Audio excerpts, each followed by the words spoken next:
Você lembra de já ter sido rejeitado por causa da sua aparência física? Você lembra alguma vez ou algumas vezes em que você foi colocado de lado, você foi desprezado por conta do seu aspecto físico?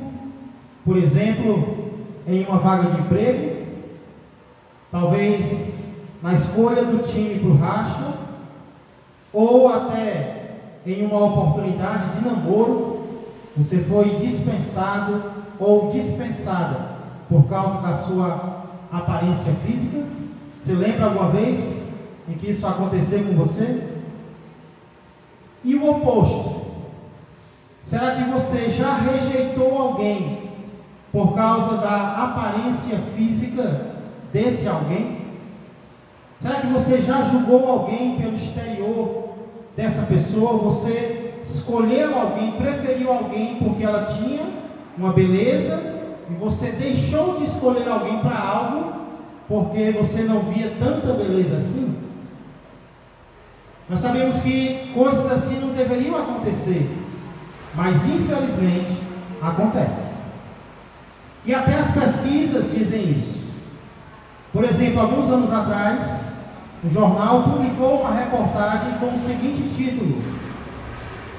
O título da reportagem era: Como a beleza afeta injustamente os salários e os resultados das eleições. Como a beleza afeta injustamente os salários e os resultados das eleições. Eu não vou ler a reportagem toda, mas uma parte dela diz assim: segundo a professora Iris Bonetti, da Universidade Harvard, nos Estados Unidos, os homens mais bonitos ganham 5% mais do que a média, e os menos atraentes recebem 13% menos. A pesquisa realizada no Reino Unido chegou a conclusões parecidas. Curiosamente, diz a reportagem, essas diferenças também existem no caso das mulheres, mas não são tão notadas, pelo menos no Ocidente. No Oriente, contudo, não ser atraente é muito penalizado. Não ser atraente traz consequências ruins no Oriente. Os homens chineses menos bonitos, eu pensei que eram todos iguais, né? Mas os homens chineses menos bonitos recebem 25% menos que a média, em termos de salário, em termos de dinheiro, enquanto os mais belos ganham 3% mais. No caso das mulheres, vale para as mulheres também, as mais belas têm salários 10% maiores, ao passo que as menos chegam a receber 31% menos. E aí a reportagem continua agora falando sobre política. Será que a aparência física tem a ver com a eleição de candidatos? A pesquisa continua. Os políticos também têm o seu prêmio de beleza. Segundo Bonetti, se apenas imagens de candidatos são mostradas a observadores, alguns deles estrangeiros, pode-se prever quais conseguirão ser eleitos, levando-se em conta apenas a beleza. Ah, pastor, mas isso aí só acontece em países de terceiro mundo, onde as pessoas não têm tanta cultura, né? Onde as pessoas não têm tanto estudo, as pessoas que não estudam tanto, que passam por necessidades, elas vão julgar muito pela aparência. A pesquisa diz que isso aconteceu, ficou comprovado na Finlândia, Alemanha, França, Suécia e Reino Unido. Então as próprias pesquisas mostram que muitas vezes nós tomamos decisões de escolher ou rejeitar alguém, não apenas pelo caráter desse alguém, não apenas pelas qualidades desse alguém, mas também por causa do que esse alguém aparenta ser, por causa do exterior desse alguém. Mas aí eu pergunto para vocês: e Cristo? E o nosso Salvador? Será que ele era bonito fisicamente? Claro que ele é lindo. Mas quando ele veio a essa terra, será que ele veio com uma aparência bonita? Ou será que não? Por exemplo, quando você vai orar e você imagina Jesus, como é que você imagina Jesus? Você imagina ele feio ou você imagina ele bonito?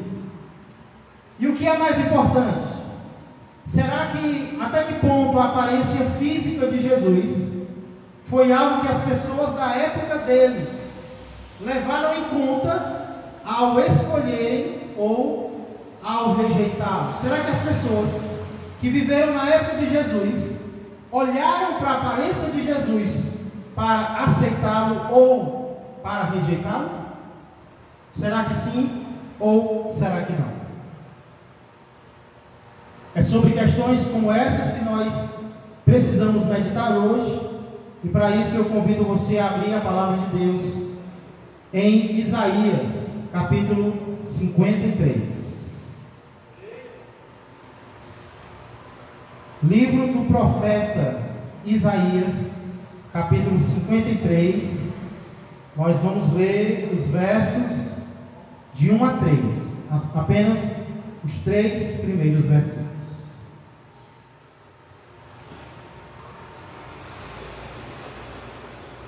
E se em qualquer momento do nosso estudo você tiver um comentário para fazer, uma pergunta, o microfone está aí. Bom, hoje, graças a Deus, nós estamos com o microfone sem fio. E aí você levanta a mão, está com quem? Está com o Júnior, né? Então você levanta a mão e é bom o Júnior ir lá para trás, né? Então, para você ver se alguém... Dá certo aí? Glória a Deus. Então, Isaías 53, versos de 1 a 3, amém? Todos acharam? Amém? Amém? Amém. Diz assim a palavra de Deus: quem creu em nossa pregação, e a quem foi revelado o braço do Senhor? Porque foi subindo como um renovo perante ele, e como raiz de uma terra seca. Não tinha aparência, nem formosura. Olhámo-lo, mas nenhuma beleza havia que nos agradasse. Era desprezado e o mais rejeitado entre os homens, homem de dores, e que sabe o que é padecer, que sabe o que é sofrer. E como um de quem os homens escondem o rosto, era desprezado, e dele não fizemos caso. Vamos orar. Pai amado e Pai querido, maravilhosa, Senhor, é a Tua palavra, escrita por homens, inspirada por Ti. Muito obrigado, Senhor, pela palavra que acabamos de ler, e na qual agora nós queremos meditar, Senhor, porque essa palavra tem nos transformado. Desde a primeira vez em que a ouvimos, o Senhor tem falado ao nosso coração por meio dela, e nós pedimos que assim o Senhor continue a fazer, continue a nos ensinar, continue a nos corrigir, continue a nos repreender, continue a nos educar por meio desta palavra. Pedimos perdão, Senhor, pelas nossas falhas, pois somos falhos. Inclusive, Senhor, muitas vezes tomamos decisões julgando pelo critério errado, mas vem nos ensinar nesta manhã, pois tudo isso eu peço e agradeço em nome dele, o nosso Salvador e Senhor Jesus Cristo. Amém, amém e amém. Glória a Deus. Irmão, semana passada nós iniciamos uma série de estudos no cântico do servo sofredor. É assim que essa passagem é chamada, o cântico do servo sofredor, que inicia no capítulo 52, verso 13, e vai até o capítulo 53, verso 12. É um cântico profético acerca daquilo que o nosso Senhor Jesus faria, experimentaria, quando viesse a essa terra. Esse cântico foi escrito por Isaías pelo menos 700 anos antes da vinda de Jesus ao mundo. E é por isso que é um cântico tão impressionante, porque traz detalhes de tudo aquilo que Jesus experimentaria. Domingo passado nós vimos, esse cântico ele tem 5 estrofes. Primeira estrofe se encontra em Isaías 52, versos 13 a 15. E nesses versos nós vimos 3 características de Jesus, quando ele viesse a essa terra. 3 características dele. Primeiro, ele seria prudente. Jesus seria sábio. Ele agiria sempre com sabedoria. Por causa disso, em segundo lugar, ele seria exaltado. Ele seria elevado. Porém, antes de ser exaltado, nós vimos que ele também seria desfigurado. A aparência dele ficaria desfigurada, a tal ponto das pessoas ficarem pasmas ao olharem para ele, até quererem virar o rosto. Tão medonha seria a aparência de Jesus. Hoje nós vamos meditar na segunda estrofe, que se encontra em Isaías 53, 1 a 3. E essa segunda estrofe ela pode ser dividida em perguntas, motivos e conclusões. No verso 1 nós temos as perguntas, no verso 2 nós encontramos os motivos, e no verso 3 nós vamos ver as conclusões. Vamos começar então com as perguntas. Qual a primeira pergunta que é feita no verso 1? Quem creu em nossa pregação? Irmãos, essa pergunta feita pelo profeta, ela aponta para uma triste realidade. Que realidade é essa, pastor? Nem todos creram na pregação acerca de Cristo. Nem todos creram, nem todos creem e nem todos crerão no Senhor Jesus. Isso foi assim na época de Cristo, como a gente vai já ver. E isso é assim ainda hoje. Nem todos creem em Cristo ainda hoje, inclusive aqui no Brasil, que é considerado um país cristão. Será que todo brasileiro crê em Deus de verdade? Pelo menos diz crer. De acordo com uma pesquisa que o Datafolha fez alguns anos atrás, 97% dos brasileiros dizem crer em Deus. Só que nós temos que entender que uma coisa é dizer que crê, e outra totalmente diferente é crer de verdade. Vocês já ouviram a história daquele alpinista que decidiu subir uma montanha sozinho no inverno? Ele começou de manhã bem cedo e depois de horas subindo a montanha, ficou tudo totalmente escuro, que não se via nada. Até a lua estava encoberta, ele não via nada. Quando de repente ele escorregou e caiu. E caindo a uma velocidade tremenda, a vida dele começou a passar na mente dele. Dizem que quando a gente está perto de morrer, ou a gente está morrendo, eu não sei porque eu nunca morri, a sua vida vai passando na sua mente. Você vai lembrando de tudo que aconteceu. Não sei como é possível, mas você vai lembrando daquilo. E ele vinha lembrando, ele caindo, ele lembrando da vida dele, quando de repente ele sente um puxão que quase parte ele no meio. Como todo bom alpinista, enquanto ele subia, ele cravava estacas de segurança e amarrava a corda no seu corpo. Então, ele sente aquele puxão e ele não morre. E ele fica suspenso no ar, preso pela corda, sem enxergar nada. O que é que ele faz? Clama a Deus. E ele diz: Deus, me salve. Eu clamo ao Senhor agora. Tem misericórdia da minha vida. E diz a história que ele escuta uma voz grave perguntando: você crê em mim? Você acredita que eu posso te salvar? E ele: claro que eu acredito. Eu creio no Senhor de todo o meu coração. Então a voz responde: então pegue a sua faca e corte a corda. Como é Deus? Pegue a sua faca e corte a corda. E ele fica pensando,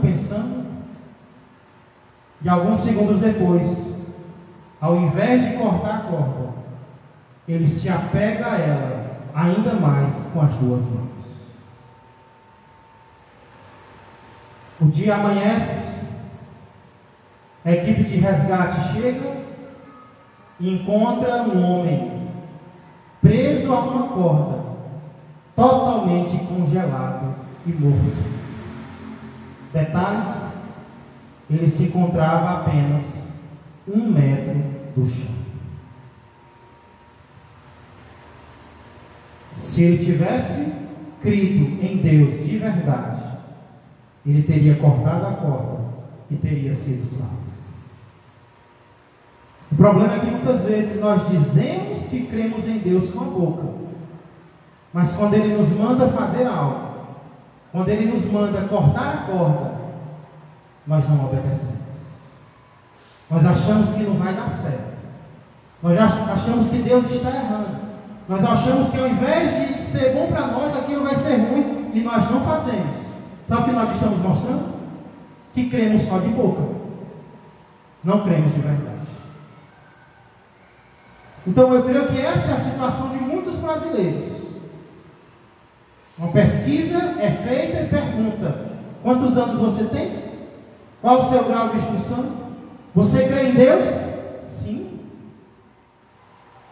Mas é um crer em Deus que não abandona a bebida, não abandona o adultério, não abandona a droga, não abandona o roubo, não abandona o crime, não abandona a mentira, ou seja, não corta a corda em nada. Assim é hoje, e assim também era na época de Jesus. Quem creu em nossa pregação? Isaías pergunta. Quem creu na mensagem acerca de Jesus? Segunda pergunta.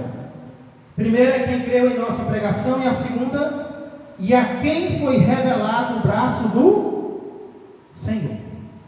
O braço do Senhor aqui, irmãos, é uma forma de falar do poder do Senhor. Braço, mão na Bíblia representa poder.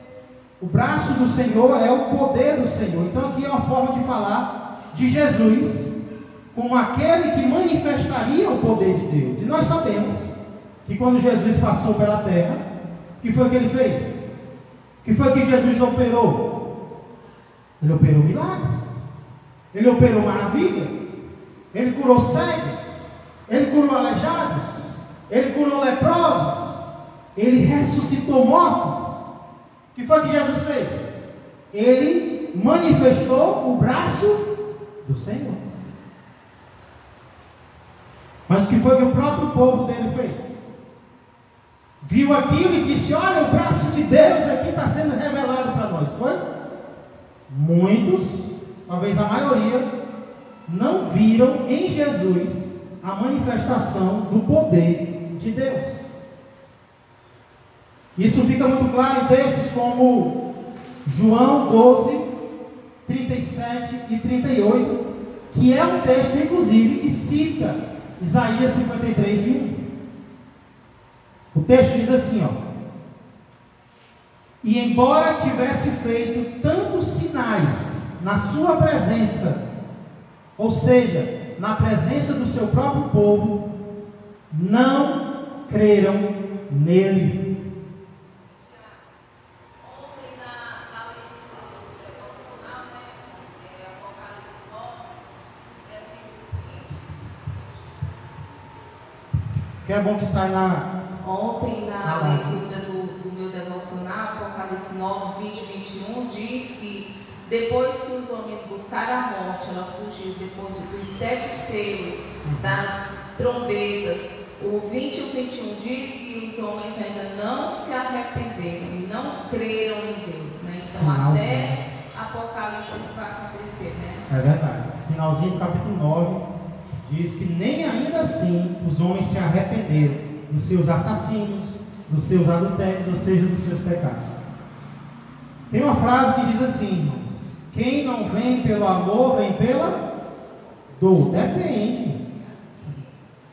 Depende. Tem gente que nem na dor vem. Tem gente que nem sofrendo vem. Morre sofrendo, mas não vem. Então essa história, não vem pelo amor, mas vem pela dor. Se você quiser. Senão você morre doendo, você morre gritando e não vem. Está aí um exemplo, Apocalipse 9. Depois de todas as pragas, o texto ainda vai dizer, nem ainda assim se arrepender. Ou seja, Deus usa a dor para nos trazer ao arrependimento? Usa. Ele obriga? Não. Não. Tem gente que apanha, é chicotada em cima de chicotada e não quer se arrepender, né? Então, está aí um exemplo disso. Então, obrigado, ministério. João 12, 37 a 38, como eu estava dizendo, diz que embora Jesus tivesse feito tantos sinais na presença do seu povo, não creram nele. O que é sinal? É maravilha, é milagre. Para se cumprir a palavra do profeta Isaías, que diz: Senhor, quem creu em nossa pregação e a quem foi revelado o braço do Senhor. Então aqui nós podemos ver que nem o próprio povo de Deus, de forma geral, creu nele. E a gente pode se perguntar, né, irmãos? Por quê? Por que tantas pessoas deixaram de crer em Jesus, inclusive do próprio povo dele? Por que o braço do Senhor não se revelou a tantas pessoas? Elas não entenderam que era o braço do Senhor se revelando. Por quê? O verso 2 mostra alguns motivos para isso. E eu creio que o primeiro motivo é por causa da origem humilde de Jesus. Início do verso 2 diz: porque foi subindo como renovo perante ele, e como raiz de uma terra seca. Renovo aqui significa um broto que não foi plantado, um broto que nasce sem ser planejado, sem ser desejado. Às vezes isso acontece, né? Você não planta algo e de repente nasce, sem você querer. Essa é a palavra para renovo aqui, que mostra como Jesus foi subindo, a origem dele, como renovo, como algo que as pessoas olham e não desejam, não desejaram. Não foi algo planejado, não foi algo quisto pelas pessoas. E aí quando ele diz raiz de uma terra seca, imagina aí, uma raiz e uma terra seca. A raiz pode até ser forte, mas a terra ao redor dela é fraca. A terra ao redor dela não é forte. Isso mostra como Jesus nasceu, como Jesus cresceu. O ambiente ao redor de Jesus não era dos mais favoráveis. E quando você lê os evangelhos, você vê que, de fato, o que Isaías está falando se cumpriu na vida de Jesus. Onde foi que Jesus nasceu?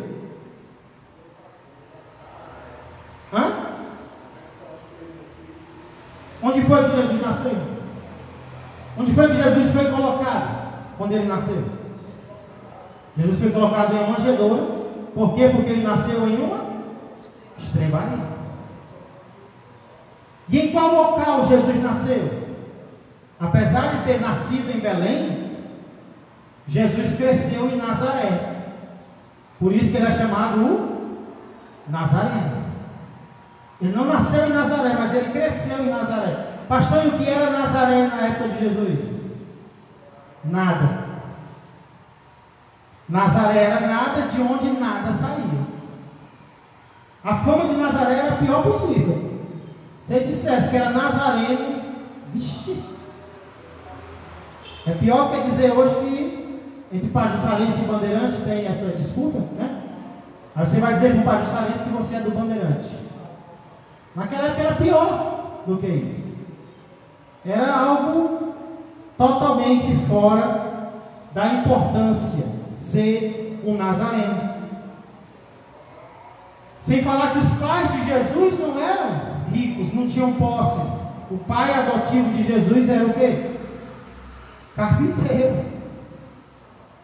Então os líderes de Israel olharam para Jesus e viam o seu crescimento, o seu nascimento, o seu crescimento humilde, e disseram: não, esse aí não pode ser o Salvador. Ele é de Nazaré. Ele é filho do carpinteiro. Então a própria origem humilde de Jesus foi usado como motivo para não acreditar nele. Ou seja, julgando pela aparência.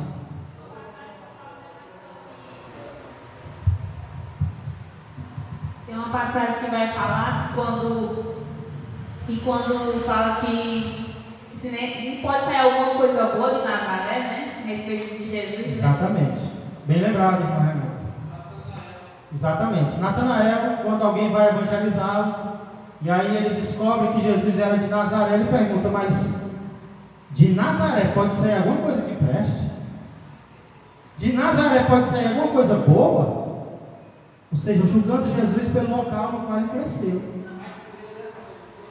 Oi? Depois acreditou. Quem creu em nossa pregação? Natanael. Depois, porque primeiro ele rejeitou. E por que ele rejeitou? Por causa da origem humilde de Jesus. Porém, irmãos, esse não foi o único motivo pelo qual muitos rejeitaram Cristo. Primeiro foi por causa da sua origem humilde, mas também por causa da sua aparência física. Acreditem se quiserem. Continuação do verso 2 diz: não tinha aparência nem formosura, olhámo-lo, mas nenhuma beleza havia que nos agradasse. Loiro, dos olhos azuis, do cabelo grande. É ou não é assim que a maioria, 99% dos filmes, das séries, dos quadros, descreve Jesus? É aquele Jesus que hipnotiza, né? Olhos azuis, loiro, parece um anjo. Se bem que a gente não sabe como é um anjo. Mas os anjos também são pintados assim. Se bem que alguns estudos têm sido feitos no sentido de mostrar que, ao contrário do que os filmes mostram, Jesus tinha a pele um pouco escura. Também, se a gente levar em conta tudo que Jesus fazia debaixo do sol da Palestina, tanto que Jesus andava, né? Tanto que Jesus trabalhou desde cedo na carpintaria de José, né? Carpintaria de José. No deserto, né, e tudo. E aí, se nós formos julgar por esse versículo, nós vamos ver que realmente Jesus não passaria no teste para galã de filme sobre Jesus. Vaga para filme sobre Jesus. Aí o Jesus vai lá. Não, você está reprovado. Tem que ser um Jesus bonitão, né? Jesus galã de cinema, Jesus atraente. Inclusive as palavras que nós vemos aqui, aparência e formosura, elas foram usadas com respeito a Raquel, mulher de Jacó. Lembra que Jacó amava Raquel, trabalhou por ela quantos anos? 7 anos por Raquel, 7 anos por Lia, e diz a palavra que ainda foi pouco, pelo muito que ele a amava, né? Juntando as duas dá 14. Mas aparência e formosura, inclusive, irmãos, as mulheres dos patriarcas eram bonitas. Sara tinha 65 para 75, mas Abraão achou que tinha que mentir, dizendo que era irmã dele, senão ele morria. E tão bonita que ela era, né? A mulher era bonita demais. Aí vem a segunda, Rebeca. Aí Isaac faz o quê? Filho de Abraão, mente também. Ei, Rebeca, a gente vai entrar naquela cidade ali, você é muito bonito, vão achar que eu sou seu marido, vão me matar para ficar com você, mas ninguém vai matar o cunhado, né? Então, diga que eu sou seu irmão, vão fazer amizade comigo para ficar com você, né? Ô marido corajoso, pensando em limpar a própria pele usando a mulher, né? E aí, os dois cometem o mesmo pecado, pai e filho. Ainda tem gente que diz que não influencia. Influencia sim. Influencia sim. O comportamento, ele vai ser imitado pelos nossos filhos. Nós não podemos imitar o comportamento dos nossos pais. E aí vem Raquel, mulher de Jacó, Abraão, Isaac e Jacó. Abraão tinha uma mulher linda, Sara. Isaac tinha uma mulher linda, Rebeca. Jacó tinha Raquel, que o texto diz que ela era bonita de porte e de aparência. O que é isso? De corpo e de rosto, nos dias de hoje, né? Eita, rapaz, glória a Deus, né? Glória a Deus que eu estou seguindo esse caminho aí. Por isso que a Paula não fala, pastor, que ela se casou comigo, porque eu não sou bonito demais para causar problema, nem feio demais para dar vergonha. O elogio, viu, Paloma? É a invenção dele, né? É a verdade, mas ele está inventando, né? Glória a Deus, tem que ficar na média. Na média é bom, porque aí nem assusta, nem causa medo. Irmãos, então, como a gente viu, julgando por Isaías 53:2, nós podemos entender que fisicamente Jesus não tinha uma aparência como nós vemos nos filmes, nas séries e nos quadros. Pelo menos no período da morte dele, Jesus não aparentou beleza nenhuma. E como nós já vimos que a beleza influencia ou para escolher ou para rejeitar alguém, a gente já pode até prever o que vai acontecer. Isaías explica melhor as conclusões, o que aconteceu com Cristo por causa disso, no verso 3. Olha comigo. Quais foram as conclusões de tudo isso? De Jesus ter tido uma origem humilde, Jesus ter nascido onde nasceu, crescido onde cresceu, Jesus não ter uma aparência assim, humanamente falando, tão atraente. Olha quais as conclusões, verso 3. Era desprezado e o mais rejeitado entre os homens, homem de dores e que sabe o que é padecer. E como um de quem os homens escondem o rosto, era desprezado e dele não fizemos caso. Irmãos, esse versículo começa e termina dizendo que Jesus foi desprezado. Inclusive ele termina usando uma palavra contábil, uma palavra financeira. Ser desprezado significa não ser contado. Não ser contado, não ser levado em conta. Foi isso que as pessoas da época de Jesus fizeram ao olhar para ele. Não, esse aí, você não merece nem ser contado entre os candidatos para Salvador. Esse aí, olha onde foi que ele nasceu, olha onde foi que ele cresceu, olha o rosto dele. Você acha que Deus, o Filho de Deus, ia ser assim? E por causa disso rejeitaram Jesus. Quando Nicodemos, quem quer falar? Quando Nicodemos pergunta aos líderes de Israel, se a nossa lei condena alguém sem julgar esse alguém, o que os líderes respondem? Nicodemos investiga e você vai ver que da Galileia não sai profeta. Da Galileia não sai profeta, esse aí é Galileu, não sai profeta de lá não. Pode até não sair profeta, mas o nosso Salvador veio da Galileia. Para confundir os sábios, para confundir aqueles que se acham inteligentes.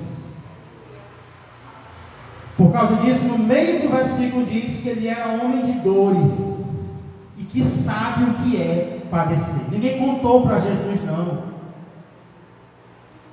Às vezes nós dizemos, Deus não pode me entender a minha dor porque Ele é Deus. Ei, ninguém precisa contar para Deus o que é sofrer não, porque Ele veio e Ele sofreu. Ele sabe o que é sofrer. Interessante que a Bíblia diz 2 vezes, estava contando para a Suiane, pelo menos 2 vezes a Bíblia diz que Jesus chorou. No funeral de Lázaro e diante de Jerusalém, quando Jerusalém rejeita Jesus. Mas nenhuma vez na Bíblia diz que Jesus sorriu. Eu creio que ele sorriu, ele era feliz. Mas não se enfatiza na Bíblia o sorriso de Jesus. Se enfatiza o choro. Se enfatiza o sofrimento que ele esteve disposto a experimentar por amor a mim e por amor a você. Bruno.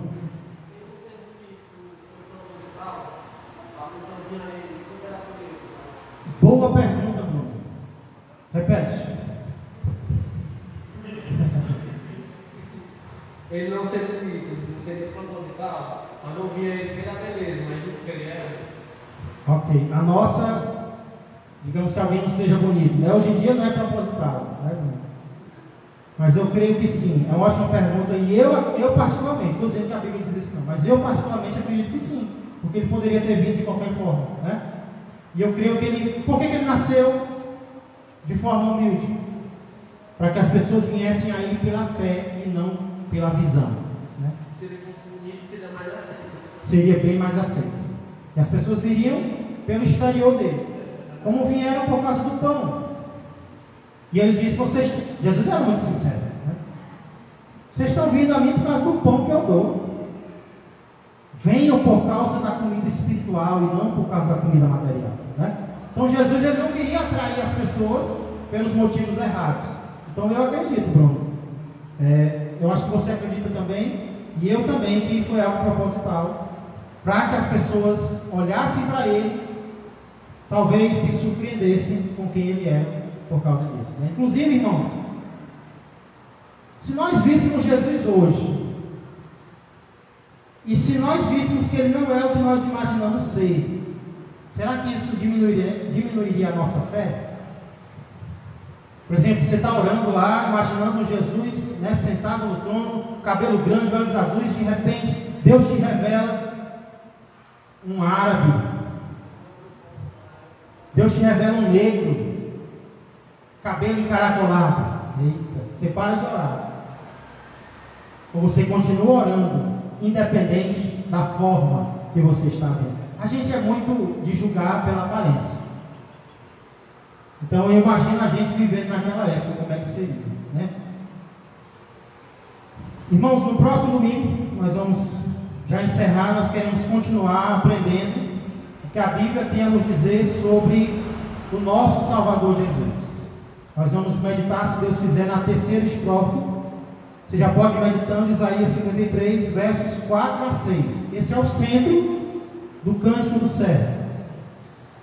Mas antes de terminarmos, que lições, irmãos, nós podemos aprender hoje? Que lições nós podemos aprender de tudo isso? Primeiro, deixa eu compartilhar duas. Não podemos julgar pela aparência. Se tem algo que o crente não pode, é julgar pela aparência. E existem vários versos que falam sobre isso. Por exemplo, abra comigo lá, Evangelho de João, capítulo 7, verso 24.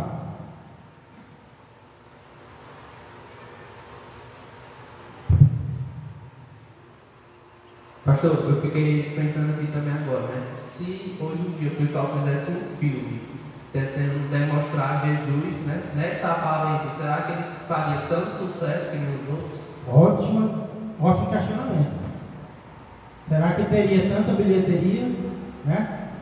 Muitos diriam, não, mas esse não é o Jesus, esse aí? Porque eu tenho certeza, né, que o pessoal que vai fazer um filme, assim, né, eles leem a Bíblia, com certeza deve ter lido Isaías 53, e mesmo assim optam, né, por fazer um Jesus de cabelos longos, olhos azuis. Jesus pelo menos apresentável, né? Porque se fosse aquele Jesus que os jornais publicam uma foto parecida com ele, não sei quem já viu, né? Aquela foto de um moreno, nariz grande, e aí as pessoas talvez iam rejeitar. Ótimo questionamento. João 7, 24.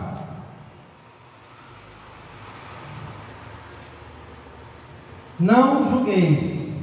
Minha Bíblia está em vermelho. A minha Bíblia procura colocar as palavras de Cristo em vermelho. Não julgueis segundo a aparência, e sim pela reta justiça. A nossa geração é a geração do mimimi, a geração do não julgueis. Jesus não está dizendo que não deve julgar, tá? Ela está dizendo não julgueis segundo a aparência. Não é que eu não posso julgar o comportamento das pessoas, que eu não posso é julgar pela aparência, pelo que parece, e sim pela reta justiça. Eu posso julgar se algo é certo ou errado, mas não pelo que parece, sim pelo que realmente é. Mas esse é o nosso defeito, né, irmãos? Por exemplo, ontem eu estava comendo um salgado na rua lá de casa, quando eu estava conversando com o proprietário, quando de repente eu escuto uma bicicleta chegando e atrás de mim alguém perguntando se tem canja. Daí o proprietário diz: tem. Ele se levanta, vai até o balcão e passa pelo meu lado um rapaz, pouco mais de 20 anos, boné na cabeça, e eu com os olhos baixos, degustando o meu salgado. Os meus olhos se deparam com os pés desse rapaz. E o que é que eu vejo no tornozelo dele? Uma tornozeleira eletrônica. Aí eu pergunto para vocês: que conclusão eu posso tirar sobre aquele rapaz? Já foi preso. Quem mais? Eu posso tirar a conclusão de que esse rapaz que se encontra aí pedindo uma canja, é um criminoso. Não posso?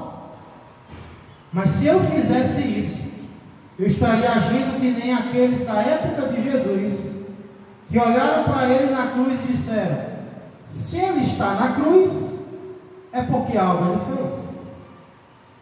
Fizeram ou não fizeram isso com Cristo? Ele está na cruz é porque um criminoso ele é. Sabe qual foi a conclusão que eu tirei?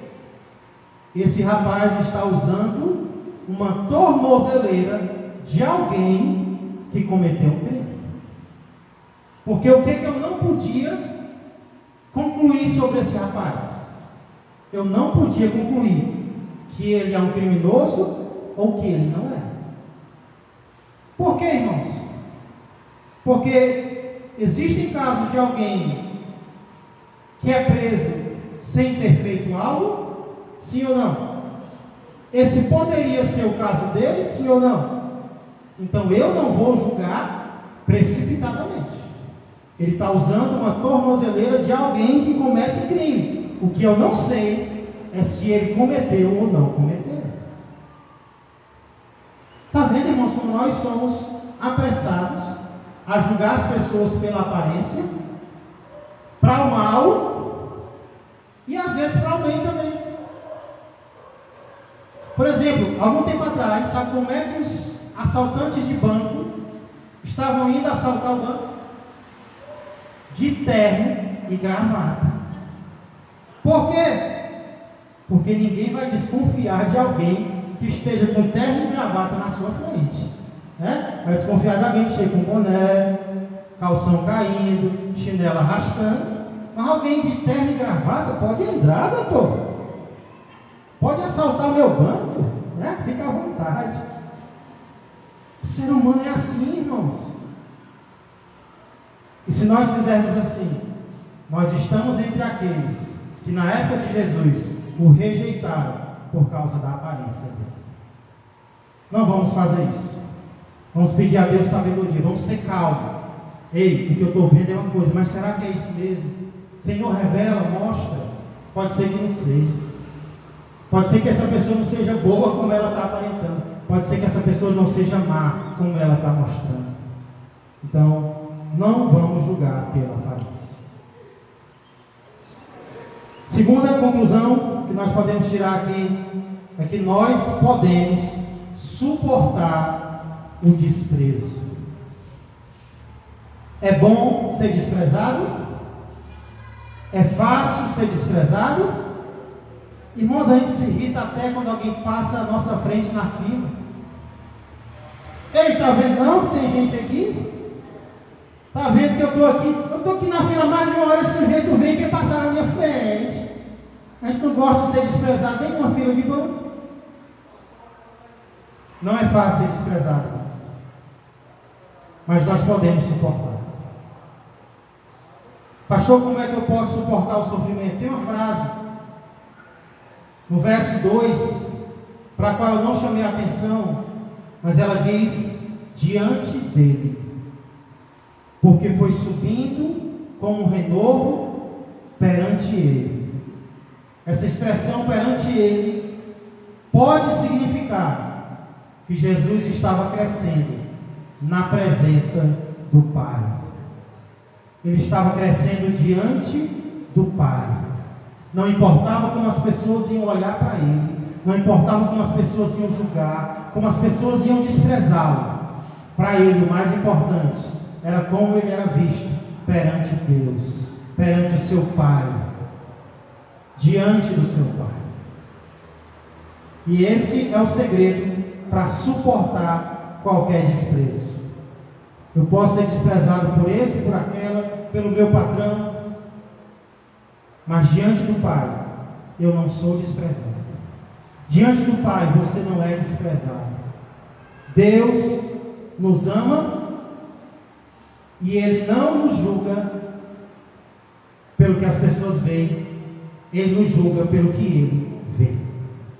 Então Deus ama você, Deus me ama, e esse é o segredo para vencer qualquer desprezo. Que Deus nos ajude a crescermos diante dele, na presença dele. Vamos orar? Senhor Deus e amado Pai, mais uma vez nós começamos agradecendo pela Tua palavra e queremos concluir, Senhor, da mesma forma. Obrigado pelas revelações que o Senhor nos faz do Senhor mesmo na palavra. E isso serve de confrontação ao nosso coração. Como nós reagiríamos vivendo na época em que o Senhor Jesus passou por aqui? Nós estaríamos entre aqueles que enxergaram Jesus pela fé, que creram na mensagem, ou nós estaríamos entre aqueles que olharam para Jesus e o julgaram apenas pela aparência, como muitas pessoas hoje fazem? Não parece que Deus ama, não parece que Deus é poderoso, não parece que Deus é cuidadoso, estão julgando apenas pela aparência. Pai, o que é que nós estamos fazendo em relação ao nosso próximo? Julgando o nosso próximo pelo que parece, pelo exterior, pelo nível social. Senhor, ajuda-nos a termos cuidado com tudo isso. E a principalmente, Senhor, principalmente, quando estivermos sendo desprezados, seja por quem for, que possamos lembrar que o nosso Senhor Jesus sabe o que nós estamos sentindo. Jesus passou por isso. Ele passou por isso. E nós também iremos passar. Nós também podemos continuar. Nós também podemos perseverar em meio ao sofrimento, Senhor, em meio ao desprezo, em meio às dores. Com Jesus nós tudo podemos. Muito obrigado. Abençoa o teu povo. Ensina o teu povo mais e mais. Pois é no nome de Jesus que eu peço e já agradeço. Amém, amém e amém. Glória. Eu desejo que a graça do Senhor Jesus, que o amor do Pai e que a comunhão do Espírito Santo permaneçam e cresçam mais e mais na vida e na família de todos vós. Um ótimo dia a todos e até a noite, se Deus quiser.